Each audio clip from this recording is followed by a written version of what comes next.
Welcome back. और अब show में बात करते हैं सैटिन क्रेडिट केयर के मैनेजमेंट से और जानेंगे कि आगे निम्स को लेकर क्या गाइडेंस है, रूरल सेगमेंट में ग्रोथ का आउटलुक क्या है, एसेट क्वालिटी में सुधार के लिए क्या स्ट्रैटेजी होगी। हमारे साथ कंपनी के सीएमडी एचपी सिंह जुड़ चुके हैं। स्वागत है आपका सर खास पेशकश में।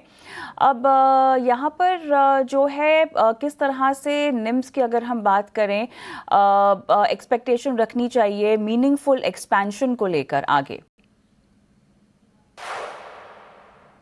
आई थिंक स्टेबल है।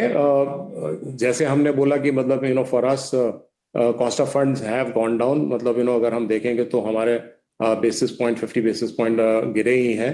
और रेपो रेट अगर गिरता है तो आई थिंक उसके अंदर फिर थोड़ा हमारे कॉस्ट ऑफ फंड्स के अंदर हमारे को कुछ बेनिफिट मिल सकता है। But overall I think this will remain. हमने इस क्वार्टर में और पिछले क्वार्टर्स में मिलके we been able to bring our cost of funds down. NIMs will remain stable. In fact, I think they are range bound.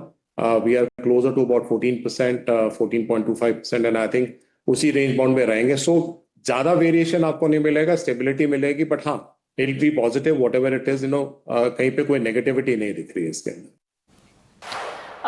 यहाँ पर जो है कितना पैट अपलिफ्टमेंट जो है लोअर प्रोविजनिंग से आया है versus core operating leverage. Core operating leverage तो है ही, बट हाँ लोअर प्रोविजनिंग भी हुई है बिकॉज हमारी एसेट क्वालिटी और बढ़िया हुई है। अगर हम आप जीएनपीए देखेंगे तो जीएनपीए हमारे 3.52 से पिछले क्वार्टर से गिरकर 3.34 हो गए।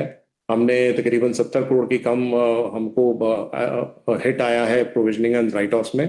सो आई थिंक ओवरऑल अगर आप देखेंगे हमारी एसेट क्वालिटी अच्छी हो रही है।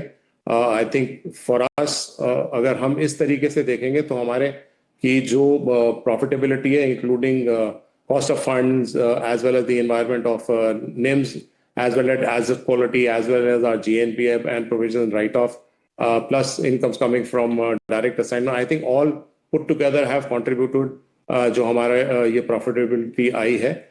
इनफैक्ट अगर हम देखेंगे तो इसी हिसाब से अगर हम चलते रहे तो हमारे को पॉजिटिविटी है। Q4 हमेशा बहुत अच्छा क्वार्टर होता है। So we expect that we will do better than what we've done across over here.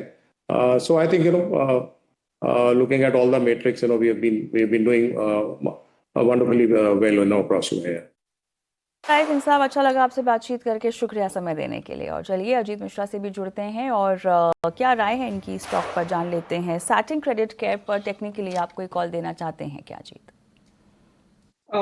देखिए ऑलमोस्ट 1 साल हो गया है एक करेक्टिव फेज के बाद सेटिंग में कि ये आपको एक दायरे में ट्रेड करता हुआ नजर आएगा। 130 से लेकर 170 लार्जली इसी बैंड में ये स्टॉक ट्रेड कर रहा है। अभी हाल फिलहाल में इसने लोअर बैंड को रीटेस्ट किया था, वहां से एक रिकवरी देखने को मिल रही है। तो no doubt downside cap लग रहा है, वॉल्यूम्स ठीक ठाक हो रहे हैं रिकवरी के केस में। मुझे लगता है कि मोमेंटम और बढ़ सकता है, तो जिनके पास पोजीशन है वो बने रहने की राय होगी। 140 एक इमीडिएट बेस बन गया है, तो वही आपका स्टॉप लॉस रहेगा। तेजी कब आएगी? तेजी 175 के लेवल को जो हम ब्रेक करके सस्टेन करेंगे तब जाके आप एक ट्रेंड रिवर्सल देखेंगे, एक अच्छी तेजी देखने को मिल सकती है। तो वो देखते हुए अभी बने रहने की राय होगी। फ्रेश पोजीशन बनाते हैं, 140 का स्टॉप लॉस रहेगा, 175 का पहला टारगेट। और अगर हमने 175 को ब्रेक कर दिया तो करीब 190 तक के टारगेट्स के लिए भी आप पोजिशनली वेट कर सकते हैं। ये वेट कीजिए और स्टॉप लॉस के साथ 190 तक के टारगेट्स भी मुमकिन है। अजीत, शुक्रिया आज समय देने के लिए। इस बीच आपके